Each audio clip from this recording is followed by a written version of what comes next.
Ngisukmen Shibun mentagaski banaliang jong ke parti jongi. Hapo Nongialam jong iba person tensong belong presiden jong ke parti NPP. Ngilio ban kendu kerapang bat ki sangut ki MDC jongi. Ki badang shio ya kejeng job hakne ka MDC election. Badak ni kejeng kendu ke jongi. Badak kejeng menjur lang nagliang jong Nongialam jong ke parti.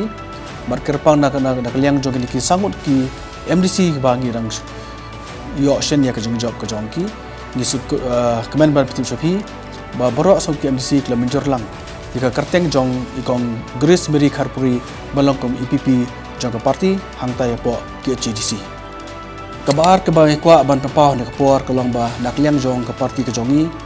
Apo Nongialam jong ba perstuan ngelio ban kendu kerpang apa deng ki sangut ki MDC jong ke parti NPP paru MDC nakliang jong ke HSPDP bat ki independen MDC ke jongi liau ban kendu menekaski badak we ke jengmot kini baru ke MDC kelarai ban terlang hapo ke Nongialam jong ikong Grace Mary Kharpuri.